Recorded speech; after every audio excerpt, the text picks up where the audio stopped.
ஒரு அற்புதமான உதாரணம் ஒன்று இருக்குது பாருங்க. யோபு எல்லாத்தையும் இழந்துட்டான். உங்களுக்கு தெரியல, பிள்ளைகள்லாம் செத்து போச்சு, சொத்தெல்லாம் எரிஞ்சு போச்சு, ஆடு மாடுகள்லாம் ஆயிரக்கணக்கில் இருந்தது, எல்லாம் ஒன்றும் இல்லாமல் போச்சு. பெரிய கஷ்டம், பெரிய துன்பம். இதன் மத்தியில் நண்பர்கள், இந்த மாதிரி நண்பர்கள் யாருக்குமே இருக்கக்கூடாது. ஆளுக்கு பெரிய தத்துவம் பேசுகிறானுங்க. இந்த ஆள் இவ்வளோ கஷ்டப்பட்டுட்டு இருக்கிறான்ட்டு ஆளுக்கு ஒரு தத்துவம் சொல்கிறான்.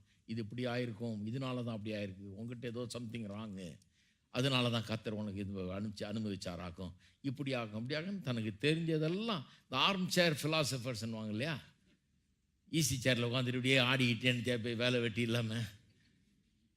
என்னன்னு கேட்டிங்கன்னா, ட்ரம்ப்பு பற்றி பேசின்னு இருப்பான் உட்காந்தீங்க. எனக்கு சம்மந்தமே கிடையாது, ஆனால் பெரிய விவகாரம் பேசுறது. அவர் என்னங்க அங்கே போனாரா, அங்கே வந்தாரா, என்னையா அது, இன்னும் அவருக்கு என்னமோ ரொம்ப நண்பர் மாதிரியும், இவர் சொல்கிறபடி அவர் செஞ்சாலாம் சரியாயிடும்ன்ற மாதிரியும் பேசிகிட்டு இருப்பாங்க. அந்த மாதிரி ஆளுங்க இவங்க. கடவுளுக்கே ஆலோசனை சொல்கிறவங்க இவங்கெல்லாம். இப்படி செஞ்சுதான் அப்படி சரியாக இருக்குமாக்கும், அது செஞ்சுதான் அப்படி ஆகிருக்குமாக்கும், இப்படியெல்லாம் நடக்குது பேச்சு. எல்லாம் நடந்து முடிஞ்சு கடைசியில் பேசுகிறதுக்கு வேற ஒன்றும் இல்லை. இப்போ கர்த்தர் பேசுகிறார். அதனால தான் 38ஆம் அதிகாரத்துலேருந்து ரொம்ப இன்ட்ரெஸ்டிங்காக இருக்கும். கர்த்தர் பேசுகிறார் பாருங்கள். கர்த்தர் பேசும்போது பல உதாரணங்கள் கொடுக்குறாரு. எல்லா உதாரணமும் போக முடியாது இன்றைக்கி. ஒரு உதாரணத்தை மட்டும் வாசிக்கிறேன். ஒரு யுத்த குதிரையை பற்றி சொல்கிறார். நல்ல கவனிங்க, யுத்த குதிரையை பற்றி சொல்கிறார். 19ஆம் வசனம் சொல்கிறாரு, குதிரைக்கு நீ வீரியத்தை கொடுத்தாயோ. என்ன சொல்கிறாரு, அப்பா அது யுத்த குதிரையை பாரு எப்படி இருக்குன்னு. அதற்கு இருக்க வீரியத்தை வீரத்தை நீ கொடுத்தியா, நீ அதை உண்டாக்குன, நீ அதை கொடுத்தன்றார் யோபுக்கு. அதன் தொண்டையில் குமுறலை வைத்தாயோ. அந்த நீ என்ன இது உன் பிரச்சனையை பார்த்து இப்படி இது பண்ற, நீ குதிரை பாரு என்ன பண்ணுதுன்னு, யுத்த குதிரையை பாரு எப்படி குரல் கொடுக்குதுன்னு பாரு யுத்தத்துக்கு. அது இருக்க வீரியத்தை பாரு, அது தொண்டையின் குமுறலை கவனிச்சியா, அது யார் கொடுத்தது தெரியுமா? என்ன அர்த்தம் சொல்றாரு, நான் பண்ண அந்த குதிரையை, நான் உண்டாக்குன குதிரை எப்படி இருக்கு பாருன்றார். ஒரு வெட்டுக்கிளியை மிரட்டுகிறது போல அதை மிரட்டுவாயோ, பக்கத்தில் போய் பாருன்றார்.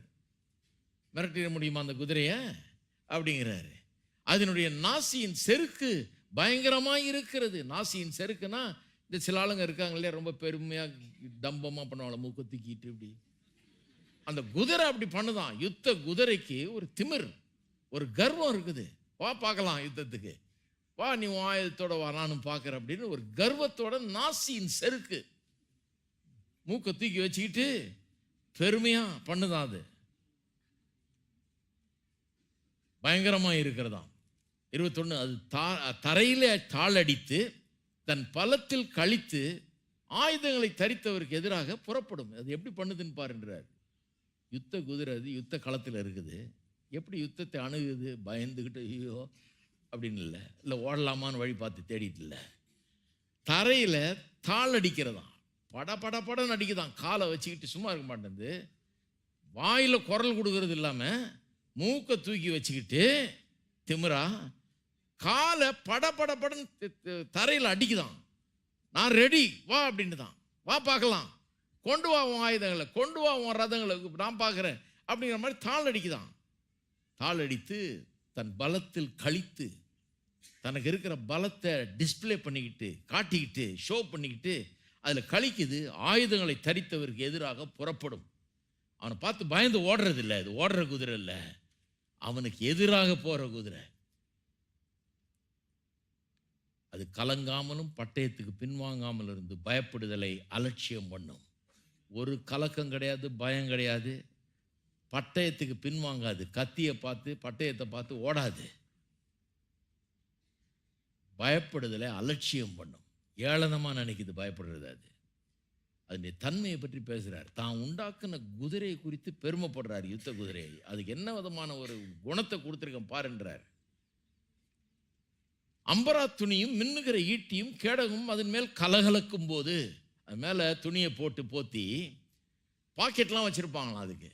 ஏன்னா இவன் அம்புகளை வைக்கிறதுக்கு, யுத்த வீரர் அம்புகளையும் ஆயுதங்களையும் வைக்கிறதுக்காக சைடு பாக்கெட்ஸ் எல்லாம் இருக்குமா, அதில் இந்த ஆயுதங்கள்லாம் மின்னுமா, அந்த துணி மேலேயும் மின்னுகிற காரியங்கள்லாம் வச்சுருப்பாங்களாம், கலகலன்னு சத்தம் வேறு போடுமா. ஸோ தொண்டை வேற பயங்கரமாக இருக்குது, குரல், மூக்கை வேற தூக்கி வச்சுக்கிது திமிரா, தரையில் வேற காலை அடிக்குது, கர்வமா, வா பார்த்துக்கலான்னு தன்னுடைய பலத்தை காட்டிக்கிட்டு அதை கழிக்குது.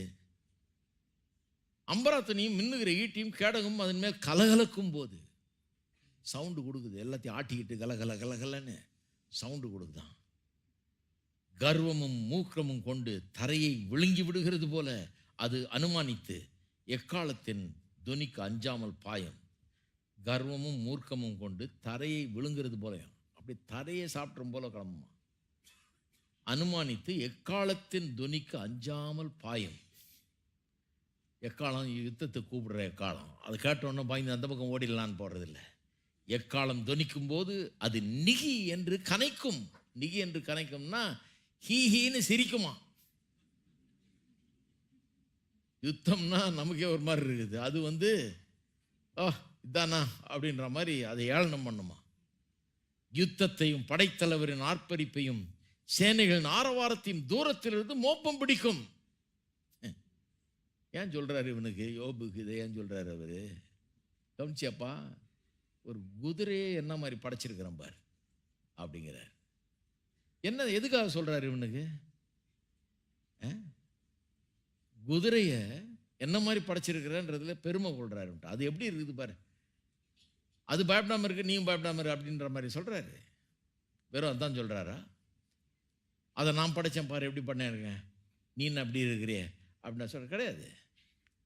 அவர் என்ன சொல்றாரு, இந்த குதிரைக்குள்ள அவ்வளோ வீரியம், வீரம், திமிரு, செருக்கு எல்லாம் இருக்குது.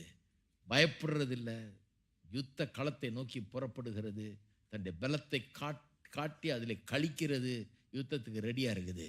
அந்த குணத்தை நான் கொடுத்திருப்பேன்னா, நான் அதை படைத்திருப்பேன் என்றால், அதை படைத்த நான் எப்படிப்பட்டவன் யோசித்துப்பார் என்றார்.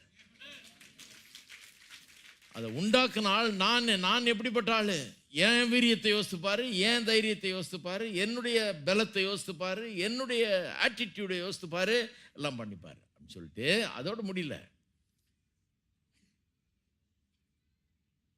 அதை மாதிரி தான் ஒன்றை படைச்சேன்னு சொல்ல வரல அவரு யோபுக்கு. இந்த யுத்த குதிரை மாதிரி தான் ஒன்றை உண்டாக்கி இருக்கேன், குறைஞ்சது அது மாதிரி அது இருக்க வேணாமா.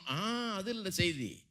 என்ன சொல்றாரு, அதை நான் படைச்சேன், அதனால அதை படைச்ச நான் எப்படி இருப்பேன், அதுவே எப்படி இருக்குன்னா நான் எப்படி இருப்பேன்னு யோசித்து பாரு. ஒன்ன நான் இந்த யுத்த குதிரை மாதிரி படைக்கல, என்ன மாதிரி உண்டாக்கி இருக்கிறேன் ஒன்ன.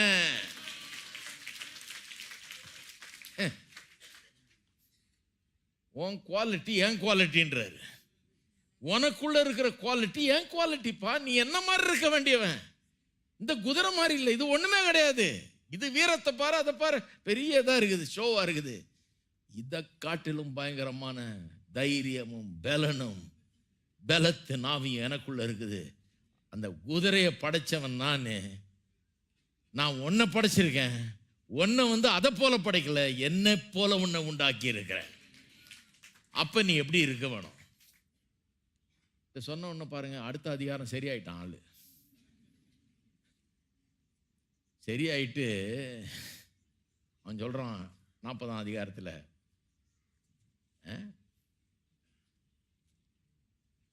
அப்பொழுது யோபு கர்த்தருக்கு பிரதித்திரமாக, 3ஆம் வசனம், யோபு கர்த்தருக்கு பிரதித்திரமாக, இதோ நான் நீசன், நான் உமக்கு என்ன மறு உத்தரவு சொல்லுவேன், இதுக்கு என்ன பதில் சொல்றது ஆண்டவர் என்றான். என் கையால் என் வாயை பொத்தி கொள்ளுகிறேன். அப்பா, முதலே பண்ணிருக்கலாம். இது கர்த்தர் கொடுத்தார், கர்த்தர் எடுத்தார், முதலே பண்ணிருக்கலாம். இன்னைக்கு அதை நிறைய பேர் பிடிச்சின்னு இருக்கிறான். கர்த்தர் கொடுத்தார், கர்த்தர் இவன் சொல்லிட்டு இருக்கிறான், அவன் நிறுத்திட்டான், அவன் சொல்லிட்டான் வாயை பொத்திக்கிறேன்ட்டான். இன்னைக்கு சிலர் வாயை பொத்துறதே இல்லை, ஃபுல்லாக திறந்தாங்கன்னா தான் வருது. நான் வாயை பொத்தி கொள்ளுகிறேன், நான் இரண்டொரு தரம் பேசினேன், இனி நான் பிரதியுத்திரம் கொடாமலும் பேசாமலும் இருப்பேன். இனிமேல் வாயை திறக்க மாட்டேன், இதுக்கெல்லாம் பதில் சொல்ல மாட்டேன், கேட்டுக்கிறேன், நீர் பேச நான் கேட்குறேன்ட்டான்.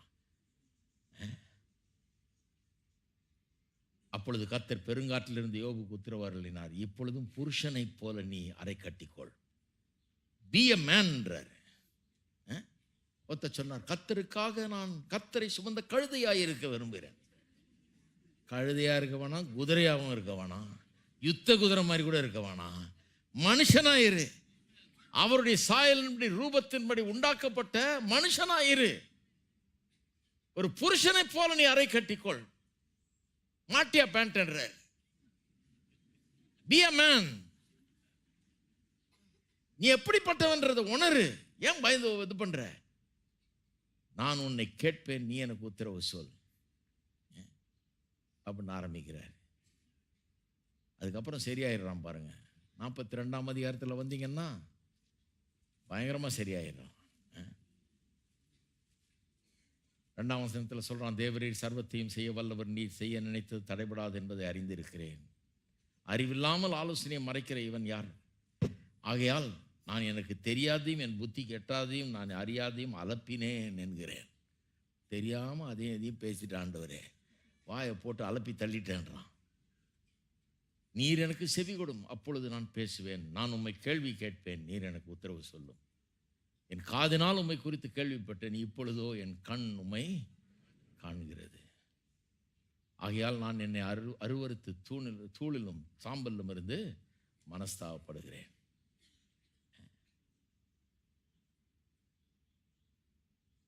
எப்படி காரியம் மாறுது பாருங்க.